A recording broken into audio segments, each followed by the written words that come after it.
On Mountain News at 6, a new program is helping high school students get a head start in mental and behavioral health careers. And we'll take a look at one mayoral race shaping up next year in southern Kentucky. And the rain is still coming down in eastern Kentucky. When are we going to get a break from it? Details coming up. Dedicated to eastern and southern Kentucky, this is WYMT Mountain News at 6. The light to moderate rain has been pretty much non-stop for most of the day. Will things improve before Halloween? Meteorologist Eric Dean has the latest on this First Alert Weather Day. Eric. Short answer is yes. We've got to get past tonight and tomorrow as well. Take a look here at some of the rainfall totals since midnight. Look at Somerset picking up about 7,207 inch, 7,107 inch near the Barberville area. Frenchburg about 5,407 inch, just over a half inch near the West Liberty area. Jackson 5,807 inch as well. So a nice amount of rain has fallen throughout eastern Kentucky, and it's still coming down. Here's a look at First Alert Live pinpoint Doppler radar, and you're noticing some heavy pockets, especially over towards portions of Pike County, going into portions of Mingo County, Logan County, in West Virginia. Other than that, we're staying pretty persistent as advertised yesterday with the rain. It's going to continue to come down as we go into tonight, going into the overnight hours. This low pressure system right here is going to slowly but surely push its way off to the north and the northeast, and we'll get on the back end of this for the day on Thursday. Thursday, we're going to start the day off with rain, and then we're going to dry out as we go into the afternoon and early evening hours. Temperatures right now, 40s and 50s. We're hovering between 46 to 52 degrees, depending on your location.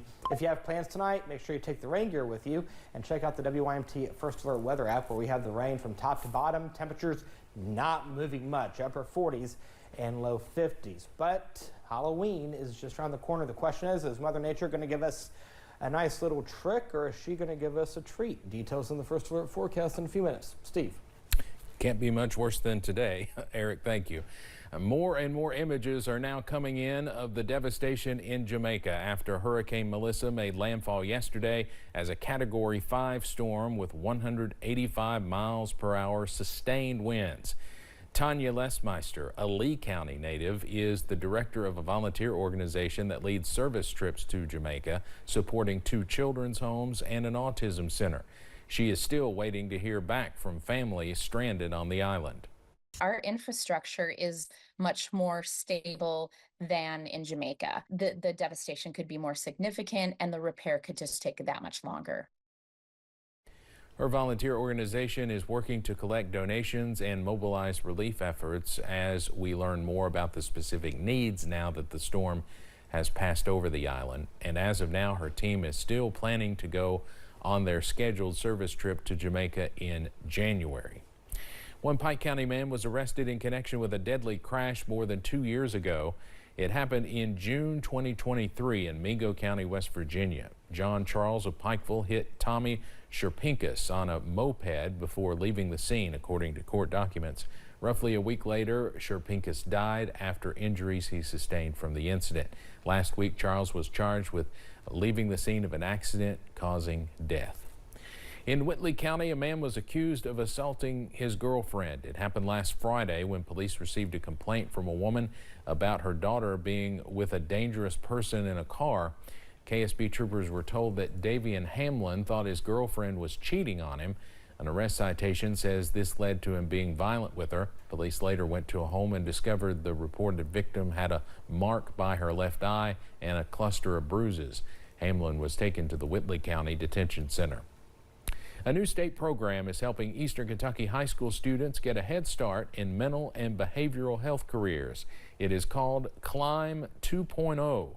And as WYMT's Caroline Mueller explains, it could help fill a growing workforce need. The Kentucky Council on Post-Secondary Education launched Climb 2.0, short for Career Ladders in Mental and Behavioral Health. The pilot program connects students at 8 eastern Kentucky high schools with local colleges, preparing them for jobs in mental and behavioral health. This initiative is actually a transfer pathway that allows students to seamlessly transition from high school to post-secondary education. Leslie Sizemore with CPE says the goal is to expose students to healthcare careers early and build a pipeline that starts right here in Appalachia. High school students are fertile ground as far as workforce development. They're innovative, they're creative, they're open to all kinds of opportunities. Students will graduate with certifications as community health workers, opening doors to jobs or higher education. It makes them much more employable, much more appealing to the hospitals and clinics of our region. Dr. Keela Miller with HCTC says the program helps fill critical gaps in care for rural communities. We know our region best, and programs like these enable our kids to stay locally in the region with jobs that not only prepare them for their future, but they're meaningful, because they're helping a neighbor, they're helping a family member. CPE officials say it's a step toward reaching Kentucky's 60 by 30 goal, getting more Kentuckians into skilled careers by the end of the decade. Caroline Mueller, WYMT Mountain News. The program is being piloted through Hazard, Southeast, and Big Sandy community and technical colleges.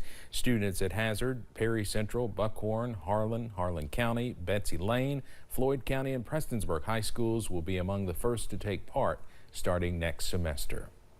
One Eastern Kentucky school system hired a chief for its police force. Jackie Joseph was named police chief for Letcher County Schools. She's a former state trooper and has served with KSP for 23 years. School officials say they are thrilled to hire Joseph. A southern Kentucky town has seen a lot of drama within its mayor's office in the last few months, and next year that position will be on the ballot. Incumbent Mayor Randall Weddle says he will run for re-election, and at least one person, Matt Orr, says he's running against him. WYMT's Phil Pendleton spoke to both candidates about what they would like to see for the city. It's been a rough couple of months for city politics, but Randall Weddle says he will seek re-election in 2026. We've got a lot of work to still do in the city, so 4 years is not enough to get that work done. So, but he will have competition. Matt Orr has worked in real estate and coal and says he will file papers to also seek the mayor's office. He says he doesn't like the tone of some recent city council meetings. If you're the mayor, you have to be able to navigate that kind of thing.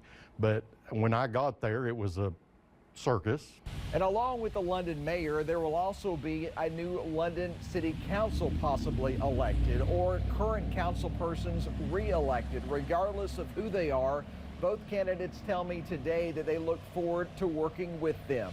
Those 6 city council seats are up for re-election every 2 years. I look forward to it being people that have the same mindset that I do, and they want to change things. replacing the mayor with somebody else doesn't fix the problems of London. That's one of the issues that we face here, is because I am fixing what's been broken. Weddle also says he wants to focus more on career and job creation, or says his first priority will be getting everyone back on the same page.